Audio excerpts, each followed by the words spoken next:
सूत्र पर आधारित आने वाले गणित परीक्षा में बहुत से होते हैं, लेकिन आज हम इस सूत्र पर आधारित जो गणित परीक्षा में आते हैं उन सवालों को हम हल करना सीखेंगे। इस सूत्र को ठीक से देख, यहाँ पर a वर्ग माइनस b वर्ग है, यानी पहले पद का वर्ग माइनस दूसरे पद का वर्ग। अब इसका प्रसार देखो ठीक से, यहाँ पर पहला पद प्लस दूसरा पद और दूसरे ब्रैकेट में पहला पद माइनस दूसरा पद, इस तरह से इसका प्रसार होता है और यही इसकी सबसे महत्वपूर्ण बात है। इसे और ठीक से समझने के लिए हम इसके ऊपर आधारित एक सवाल लेते हैं। 25 का m वर्ग माइनस 9 इज इक्वल टू 0। इस गणित को ठीक से अगर आप देखोगे तो इसमें पहले पद का वर्ग माइनस दूसरे पद का वर्ग यह छिपा है। 25 5 का स्क्वायर है और 9 3 का स्क्वायर है और आगे इज इक्वल टू 0 उसी तरह से आएगा। 5m को ब्रैकेट में लिख के ब्रैकेट का स्क्वायर लिखेंगे और आगे का गणित उसी तरह से आएगा।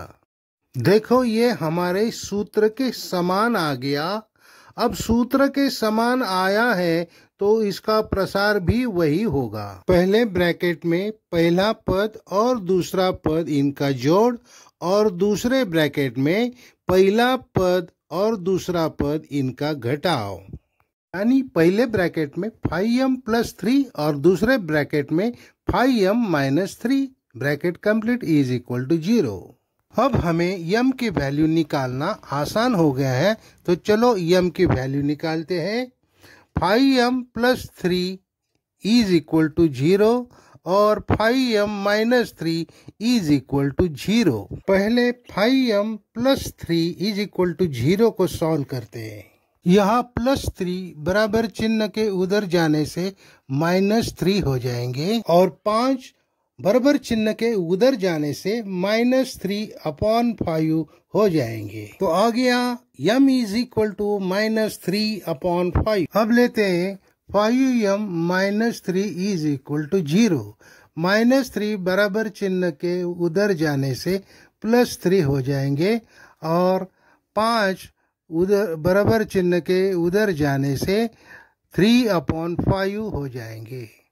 ये आ गया m is equal to 3 upon 5। इस तरह से हमारी m की वैल्यू आ जाती है।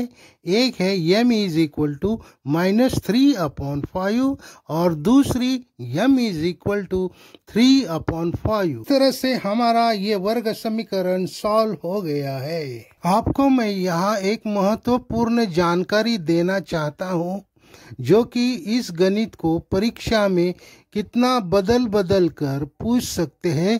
इसका स्वरूप अलग अलग बदल कर आपको प्रश्न पूछे जाएंगे। 25m वर्ग इज इक्वल टू 9, इस तरह से भी ये सवाल पूछा जा सकता है। यहाँ पर हम 9 को बराबर चिन्ह के इधर लाने से माइनस 9 हो जाएंगे और हमारा गणित सॉल्व हो जाएगा। अब इस गणित को देखो, क्या ये गणित आप सॉल्व कर सकते हो? मैं कहता हूँ जरूर सॉल्व कर सकती हो, क्योंकि ये वही गणित है जिसको मॉडिफाई करके आपके सामने रखा है। हमारे ओरिजिनल गणित को 2 से गुना करने पर ये गणित आ जाता है। आप इसे 2 से भागा करोगे तो हमारा वही उत्तर आ जाएगा जो कि हमारा पहला गणित था। 50 को 2 से भागने से 25 आएगा और 18 को 2 से भागने से 9 आ जाएगा। आप इसे करके देख लो।